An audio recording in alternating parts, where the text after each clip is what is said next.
and business leaders together in a form of a community to share knowledge and learn from each other. Starting from a single blog, we reached our first initiative called Forum to give a bigger platform to HR professionals to collaborate with each other. Later, we realized that we need to connect our members in person along with online. Hence, we launched our vertical called HR String Meets, under which we organize HR conferences and meetups where we invite HR and business leaders to talk about best practices in HR and business in different industries. HR String Meets also became a platform for our members to network with each other. We continued and also launched our online assessment vertical, which helps professionals at different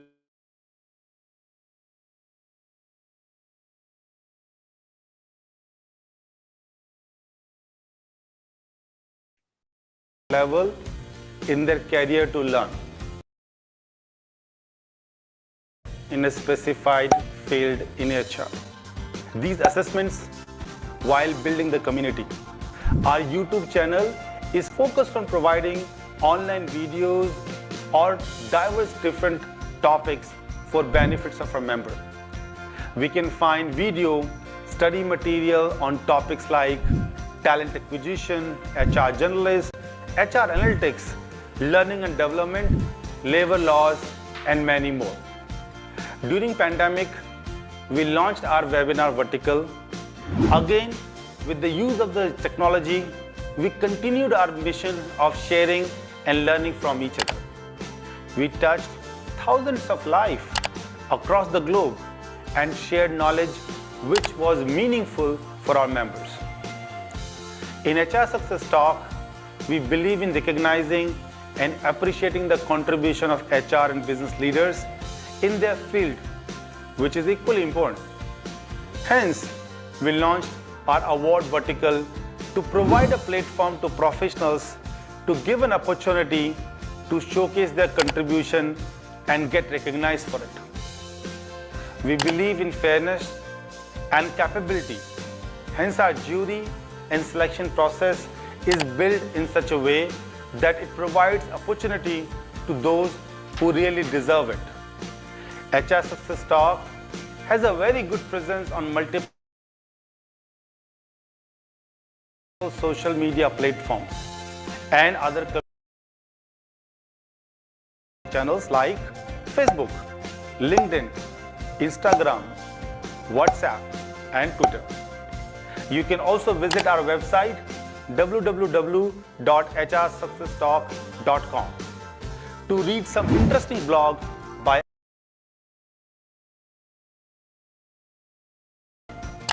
We are a huge community with thousands and thousands members and growing every month.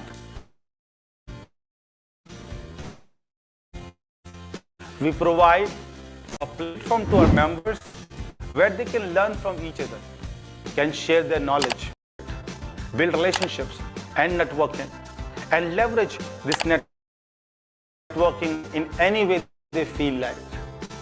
We have so many stories where our volunteers have leveraged this platform to find jobs, mentor, to guide. It is up to them how they wish to leverage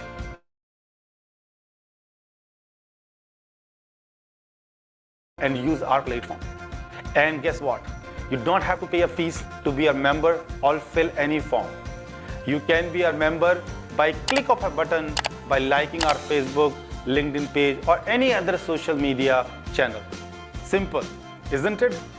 You must be wondering how we manage all this. Yes, you guessed it right.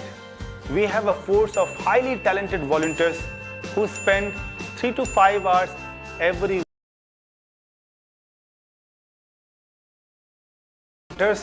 And our HR team organize exclusive training sessions for them. Some of them have started as volunteers and today they are playing the leadership role in this community. If you also have the zeal and passion to serve the HR community and time to contribute, you can send your resume at info@hrsuccesstalk.com to be our volunteer. Our talent team will be in touch with you. For us, this is just a beginning.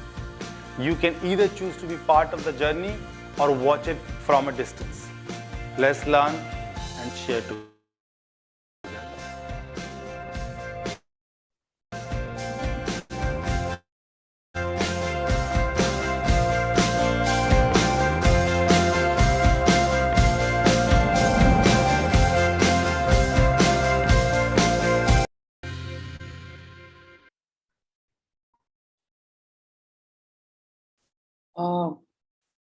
Good evening, one and all. In fact, it's a great evening to start our conversation with. So before I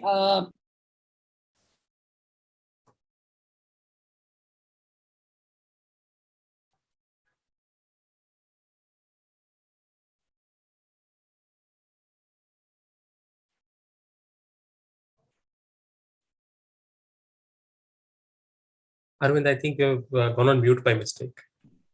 Oh, very, very good evening. It looks like I was on mute. That's good. I can restart and reframe my thoughts again.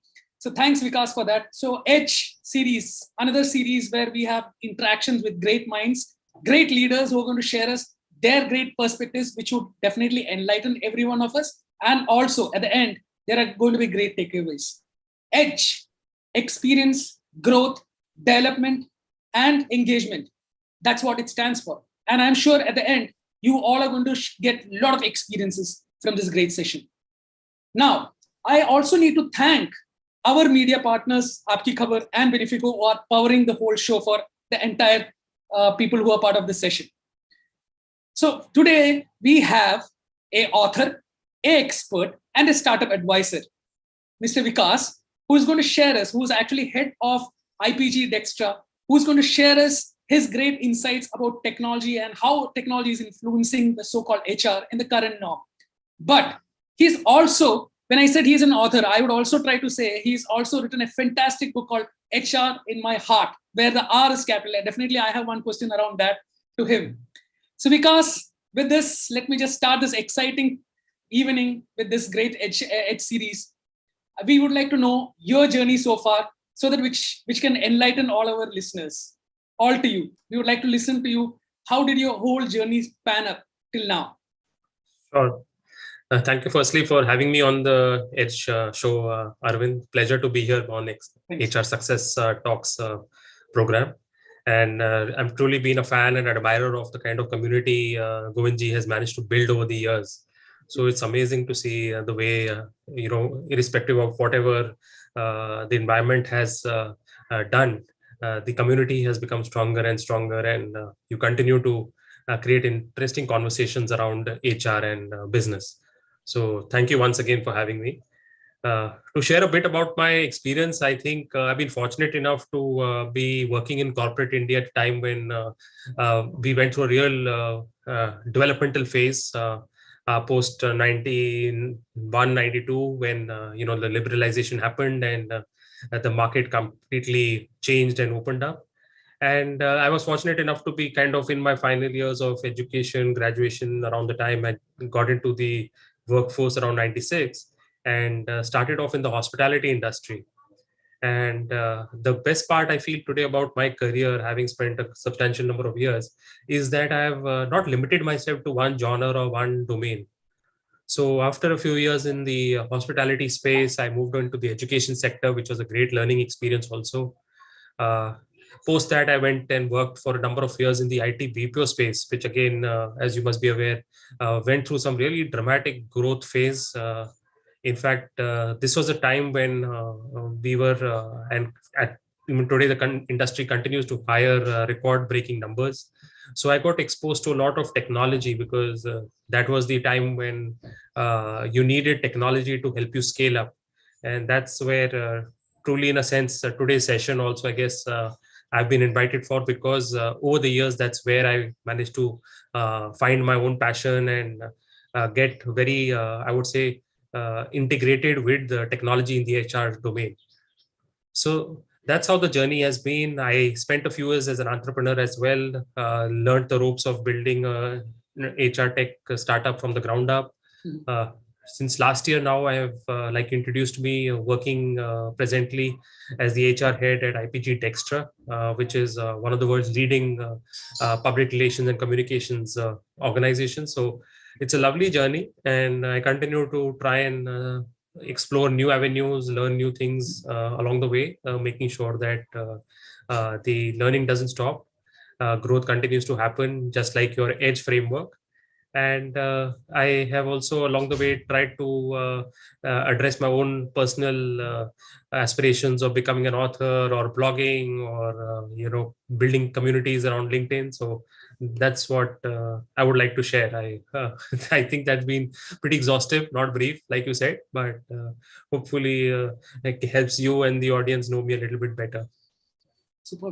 That's quite exciting. So, but again, I have a very specific question to you, because actually, what is that R? R is quite capital there. R is about relationship, because love sign is also there. So, can I correlate that love sign with the relationship, or I want to know more about that capital R?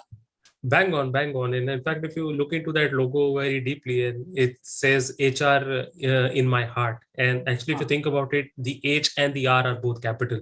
Okay. So that's how I have also kind of integrated, HR as a core philosophy through and through in my career. I think I've learned one thing: put your people first, and the rest of it will get solved on its own.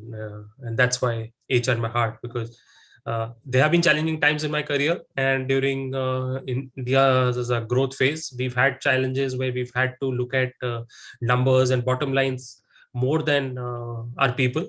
And you would agree, I mean, the initial phase of the COVID, that was exactly what a lot of organizations ended up doing or struggling with, that dilemma of what to choose, the human side of business or the financial side of business.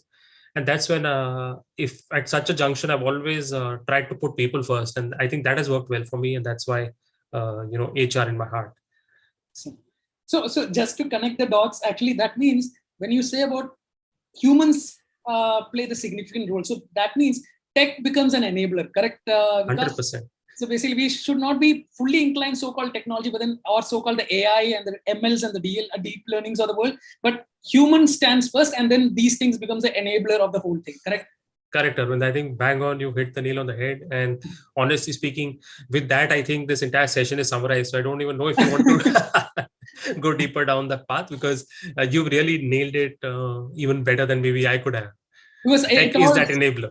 Because I think that HR, that heart was the main thing which really made me think a little more around what you said. Thank you very much, Vikas. Because I'm going to shoot one question, but then that question has got a lot of questions. So I'm going to put you in trouble now.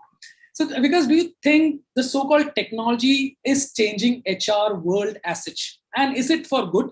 That's number one. And then if yes, if it is good, like including the so-called technologies coming up, if it is good, if it is yes, how do you think it is helping the so-called leaders, making them effective decisions? So how do you think the so-called technology is enabling them to make effective and so-called efficient decision-making? Sure.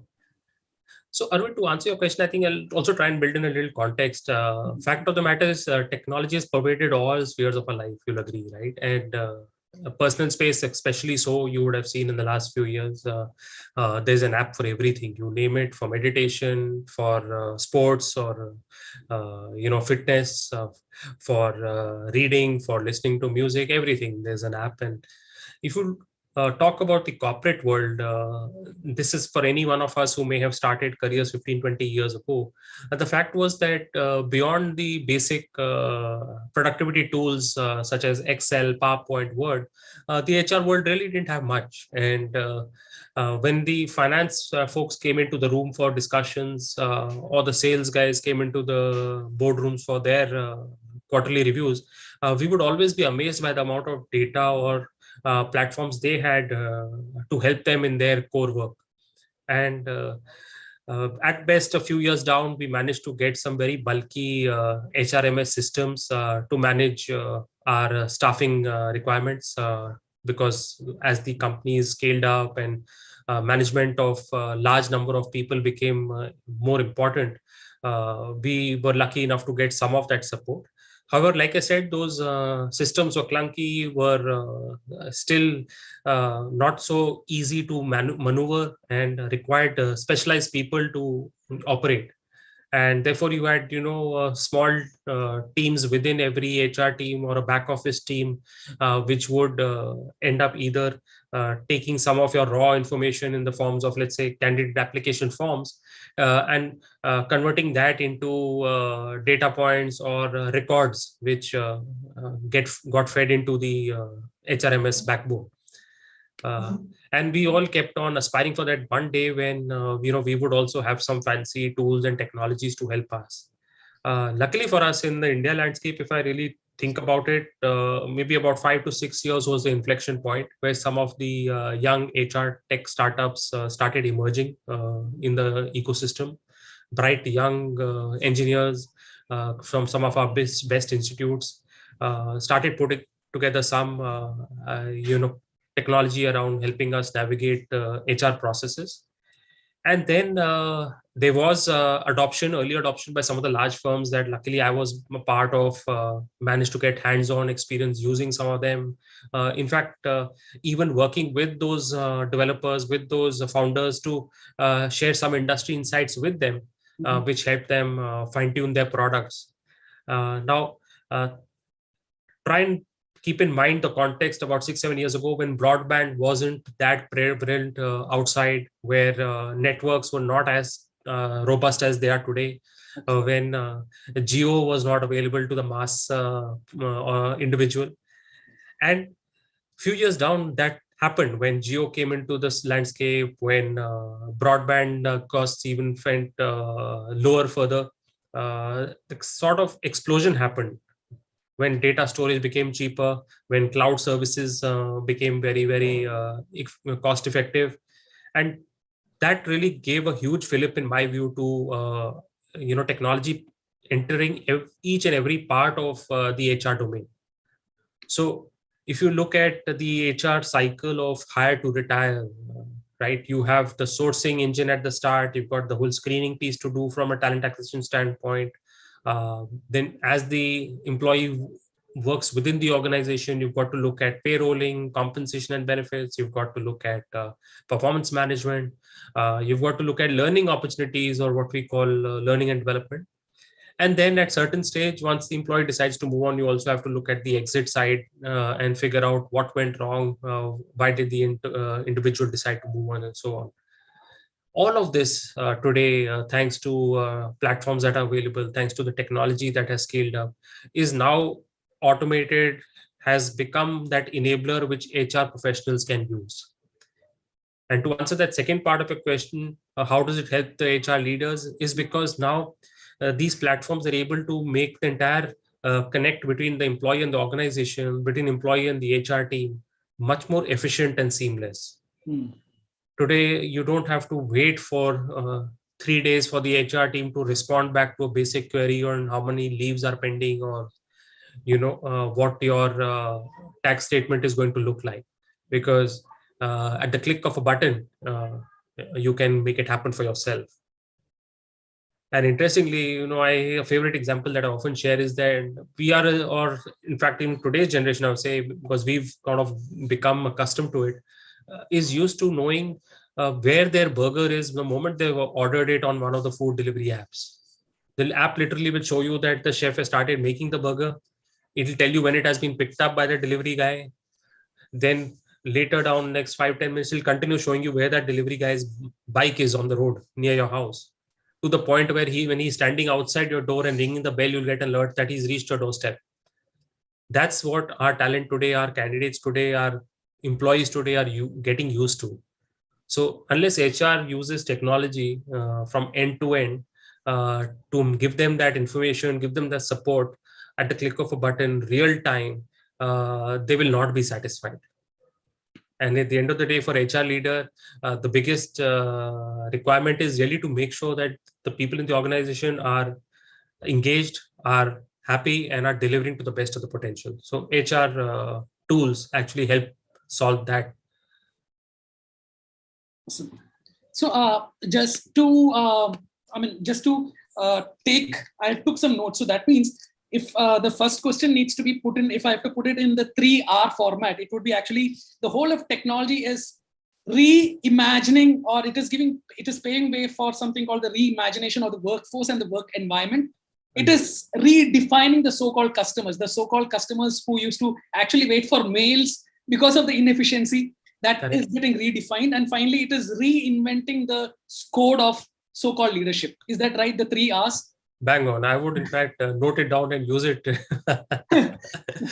I was stealing your ideas, and I thought, okay, I'll put it in other words. So actually, reimagining workforce and the work environment, redefining the customer space, because that's the most important. Because we are in the so-called the experience economy, and that really needs to be redefined on everyday basis. And then finally, reinventing the code of leadership also, because that's how the so-called digital leadership would come into picture. Correct. And once you do that, answering to the second question which you told me, you were picking up the most important word called the scale. And I was just going through, when you were saying scale, it is in tune with Christian Clayton's disruptive innovation kind of thing. And then it brings in efficiency and agility in the workforce and the mindsets also. So that the efficiency is not about having big organizations and then we again say that we have a lot of processes. Actually, it has to be showcased on the ground. And I would actually add one more R. Arvind, so revitalize. In fact, revitalize. Because in a lot of ways, the technology platforms have revitalized HR, from the perception of being those boring guys or gals sitting in one corner of the office and generally seen only around appraisal time or during Diwali time when they were encouraging everyone to make rangolis on the shop floor. Today, HR is now much more revitalized, energetic themselves, engaging much more closely with the employees thanks to the data they have in a more personalized way. So I would add that 4th R also, and I hope you like that. Thank you very much for that. And I think so, because just to add on to your most important point is and this is the way actually, like going by what Ramcharan, the elegant professor, was telling us. This if you're just doing health and recreation, that's where HR doesn't get the seat in the boardroom. And when you are using or enabling technology, analytics, and all those kind of powerful stuff, that will help us in getting the seat in the boardroom. Correct. Super. So thank you. And also finally, we are looking for a superly engaged workforce. So if you don't adapt or if you don't transform yourself in terms of the digital workspace, probably you are on the losing front. Perfect. Super. Now I have another fantastic question for you. Apart from the so-called talent management, where you have a lot of drilling of analytics, where do you think the real use of digital technology can be enabled to power the so-called function HR? So no doubt in my mind, Arvind, I would put my money on talent acquisition because if anything, the COVID experience of the last 2 years has shown us how remote recruitment has actually just replaced the in-person meeting, interviewing process, which in itself had a lot of inefficiencies built in. If you think back about the pre-COVID days, to hire someone really you had to wait to get that person over to your office. And then depending on how many rounds were there, you would have to, schedule meetings, interviews. The candidate itself would be stressed more about the fact about having to take an off from work, make an excuse. Often it was either, mother is unwell, wife is unwell, or self unwell, just to go and give an interview. And the amount of time wasted in traffic to reach a particular venue, getting late for it, would create its own level of stress for the candidate even before the interview. Absolutely. But today, thanks to the platforms, recruitment platforms, I think that is one area which has completely transformed. And the beauty of it was, like I said, 5 to 6 years ago, when the technology action in the HR space actually sprouted up, talent acquisition was the area where it really started. And the early adopters were some of the IT firms, large ones, because they were always looking at ways to innovate and to shorten that time to hire. Uh, the larger organizations or outside industries were not so receptive. They still wanted that old touch and feel, and were kind of stuck to the old way, where the talent acquisition experience of the large IT firms helped these IT or tech platforms to fine tune their products, make them more robust. And when COVID happened, suddenly you had everyone adopting it literally within the first 30 days of the first pandemic.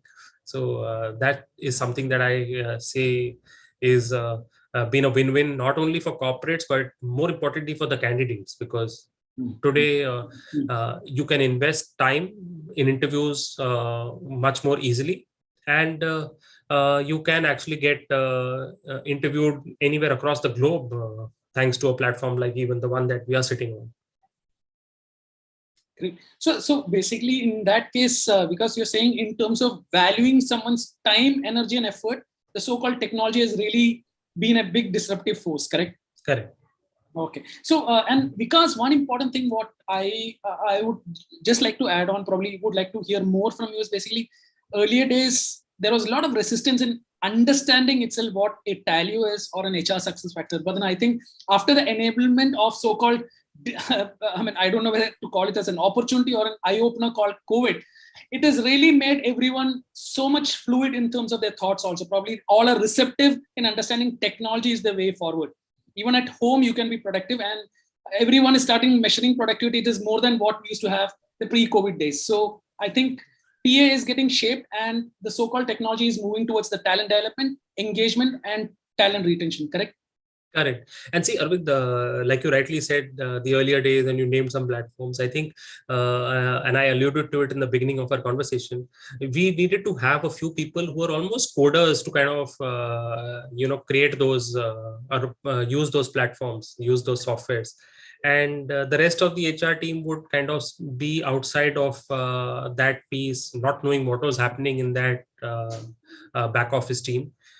Today, we are used to, again, coming back to the same example of going on to a food delivery app, choosing the pizza, selecting the drop down toppings that we want, the free item, putting in that discount coupons so seamlessly. And the beauty is that the HR platforms that we get to work with today nowadays are almost similar in that sense. So it doesn't need you or me to actually know coding or even understand that whole mechanism of how that product has been created, but we could literally play around with drop downs, with icons, and meet our end objective. The best part, because the data churning analytics is so strong at the back end, fine tuned and supported by AI machine learning, you get real time analysis, graphs, data in whatever shape and form you want it. And that's what I think helps business leaders take faster and more effective decisions, right? So if I were to just add on, probably I'm just being very curious the way you're telling, I am a little more getting curious. So basically, if I were to say, if you have to, if you have to come with a digital mindset, so which all kind of skill sets would define you come with a digital mindset? Would that, can I say curiosity being one of them? Having the art of asking questions. Is there any set of skill sets which would define you that you come with a digital mindset? Vivek, as per your this one. Correct. So definitely curiosity is right up there, and of course a comfort with the technology, in the sense that today when and we have done that in the past, hiring for one of the large telecom players, is where we actually check during the hiring stage itself comfort of the candidates to operate a mobile phone.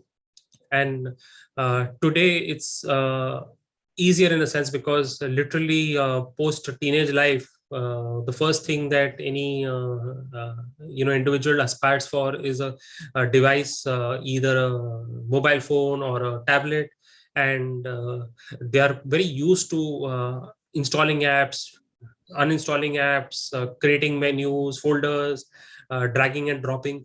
So in a sense, it's almost getting coded into human DNA at a very young age, and that has helped. The advantage I feel today is that when you talk about candidates having that basic HR or technology understanding, that's pretty much there.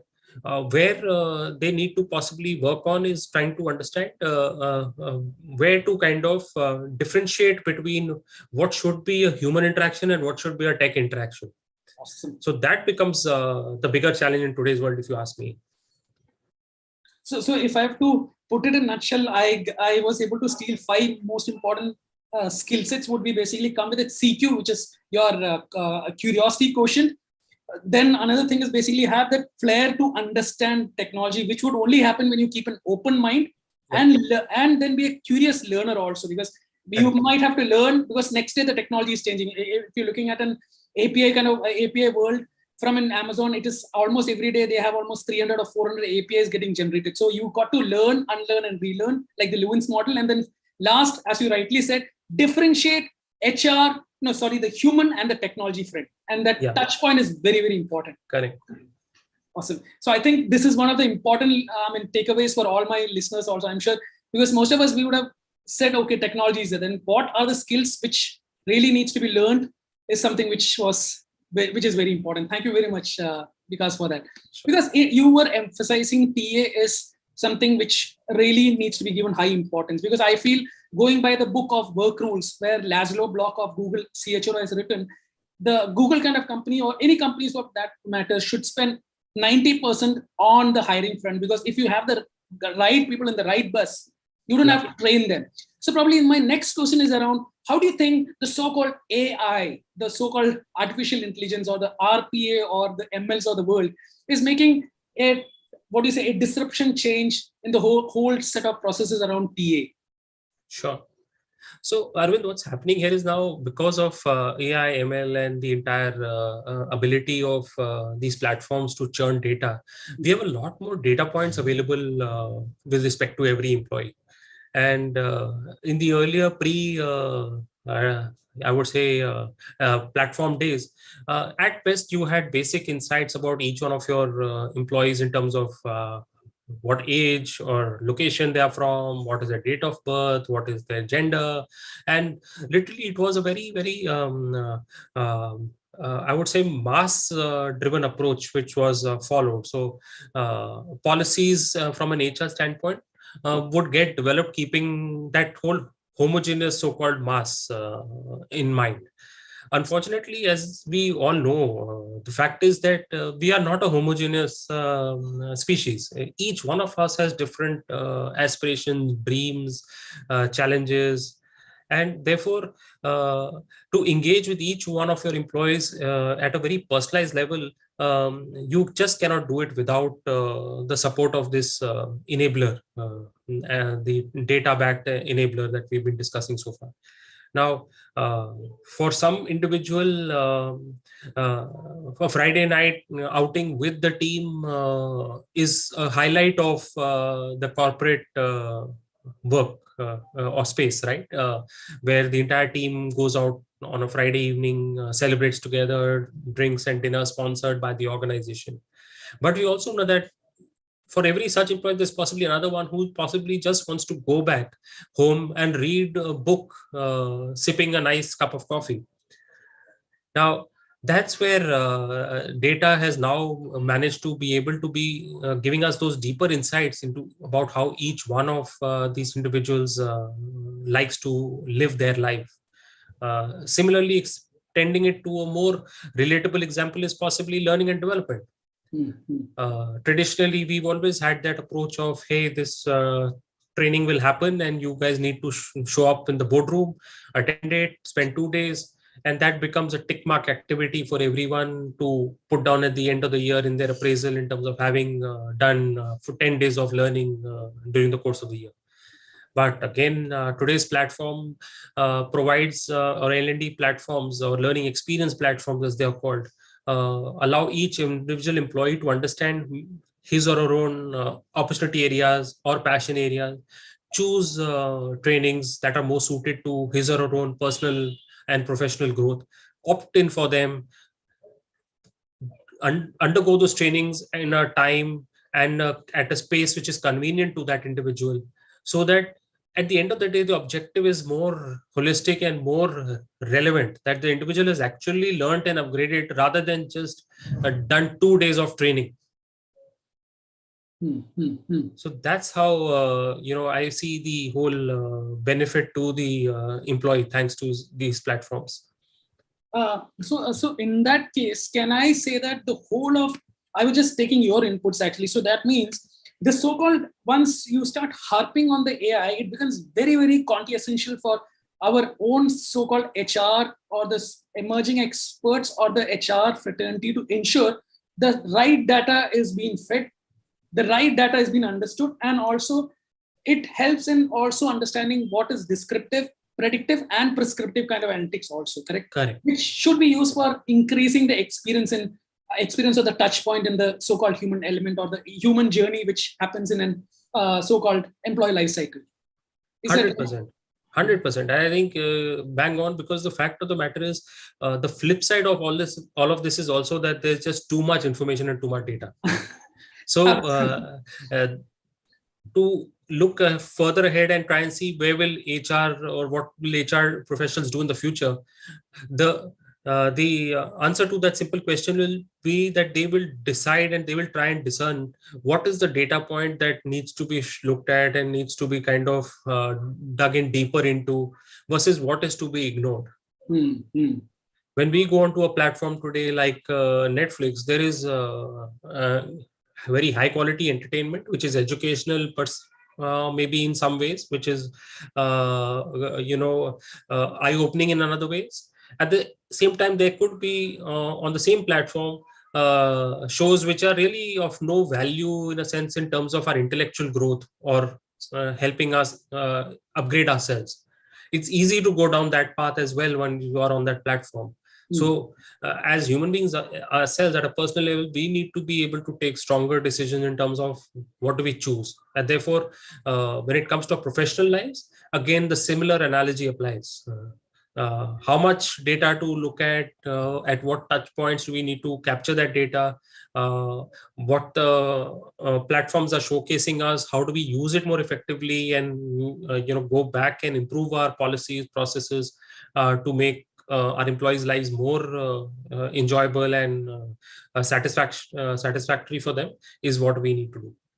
Awesome. So, I mean, because I was just thinking in a different perspective, okay? I mean, probably Marshall Goldsmith's coaching, if you're looking at, he says there are some things which you should start, there are some things which you should stop, there are some things which you should continue. So that means when you're bringing this so-called digital mindset, there are some things which you should really think and stop it. If it is not giving you any kind of value generation or any kind of employee value proposition, if it's not leading to that, you should have the, confidence in stopping it. Some of the things where there is more touch point involved or experience level going up, you should only do that and continue what is happening. It's not you fully do it because someone else is doing it, right? Exactly, yeah.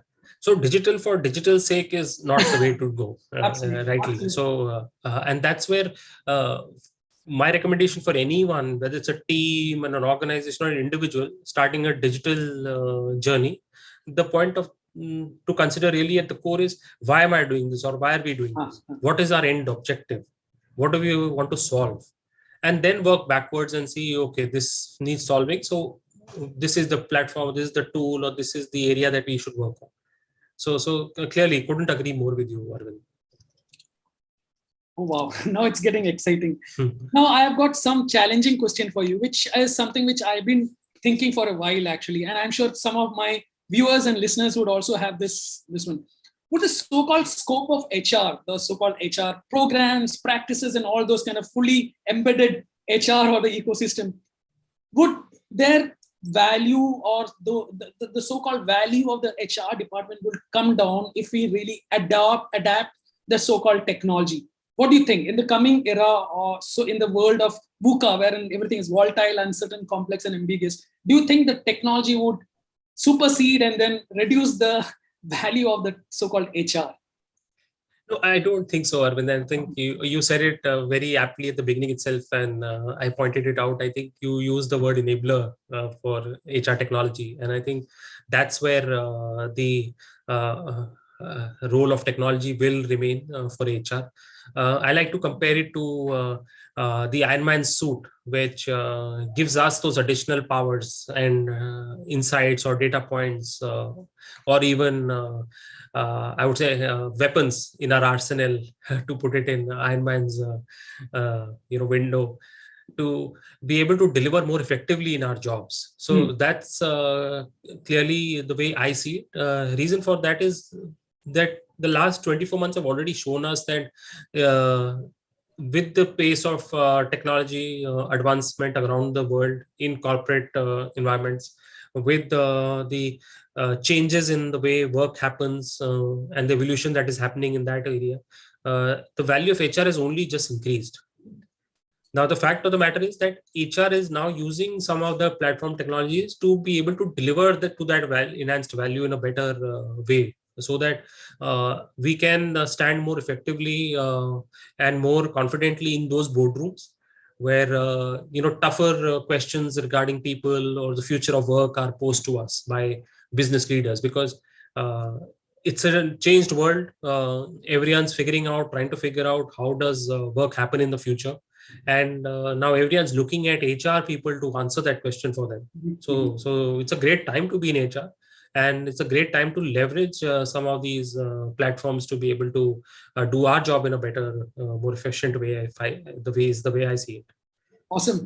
Now I should I definitely say that because of you, Vikas, I was forced to read a fantastic book called Humans Plus Machines, wherein they actually say that if you rightly enable or harness the power of AI, it actually transforms the work and it becomes an enabler, and also it becomes actually, it helps you in becoming more effective. Probably the whole worry is whether the so-called machines would eat up jobs and all those things. Probably that's one area which really needs to be reframed in the way the jobs have been put across also, correct?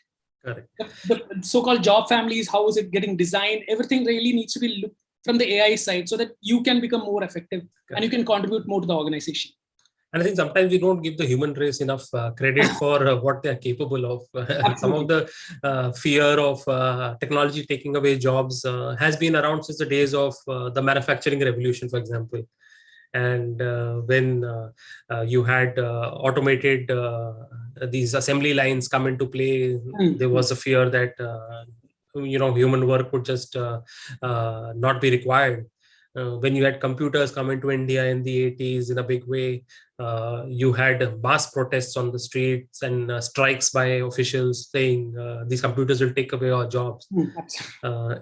Experience has shown us today, sitting in 2022, that if nothing else, jobs in India have only increased. It's just that I think we are able to do much more quality and value delivering jobs, which are more enjoyable, maybe not requiring us to bust ourselves in the 46-degree heat outside for a lot of us, and to use some of the gray matter which we were blessed with. So I only see it as a positive, and I think a lot of people do. And that's where I think real innovation happens, because they're creating the next level of technology to make everyone's lives more equivalent, more efficient, and to bring about growth for everyone, not just limited growth in pockets for a few people. Absolutely. And it's just shifting your lens and see how you can transform or see this as an enabler than just seeing this as a problem or whether it's going to eat up this one. Correct. Okay. Any recommendations? Maybe this could be my last question to you, and we would like to take up questions after this. Maybe this is going to be a little elaborate. Any recommendations or something which we all should look out as an HR professionals, and where we can see some of the technologies which have to adopt in the so-called HR space? Some of the recommendations from your end in terms of the so-called technology, Vikas. So more than the technology, I think the point or the advice that I would want to give, Arvind, is that whenever you are trying to automate in the HR space, particular program or area of work, what we should try and do is think ground up. I have seen in some cases the approach has been to just convert a manual or a Excel-driven activity into an automated program, but that doesn't really solve the core issue. The idea of automating is actually to think ground up, to implement design thinking in a sense, and keep away the bias or the process of the past, the non-automated way of doing things out when you're actually trying to design, because that will help make sure that you're designing a process which is digital from the ground up. It is not a converted process flow or a program. So that's the simple guidance I would like to give. It has worked well for me personally. And that's the right way to actually approach digitizing any HR process. And as far as the selecting which area or what needs to be automated or where an HR tech platform needs to be deployed is purely very specific to every environment, every situation, for every kind of organization, different scale, size. So it's really about knowing what is the problem you are trying to solve, which should determine what you do, or what platform you deploy finally to solve that problem. The good part is there's so much variety and options available in the market today that you can do pilot runs, you can compare, you can do cost benefit analysis, and then pick and choose what you would like to deploy. And thanks again to the very nature of these platforms, they are so customizable. Like I said, it's almost as simple as picking pizza toppings and saying, I'd like to go with this feature, that feature, and avoid this one. And you could be up and running in even a week's time in some cases. So very, very exciting times if you are looking at digitizing anything in the HR space. Thank you very much, because I don't have words. So, because in your words, if I have to capture and say one sentence, because I'm already getting threats of saying that I'm not allowing you to speak. So if I have to speak in your language, it would be digitalize with a heart, correct? Is that fine? Digitalize with a heart. Not definitely purely digitalize, but have a touch point. The HR is very important. The heart is very important. You digitalize, but it should be a plus or multiplication of HR, the heart. The human touch point. Super. So, Vikas, thanks would be very less. And on behalf of the whole H Talk and HR Success Talk, Benefico, and my Aapki Khabar and all people out there and all my great listeners, we would definitely like to thank you for the great insights you have shared and your experience and insights. At least I could jot on more points here. Thank you once again. It was a great learning and a lot of relearning also happened. So thanks once again. Wishing you a great weekend ahead. Take care. Thank you so much, Arvind. Pleasure being here. Sure.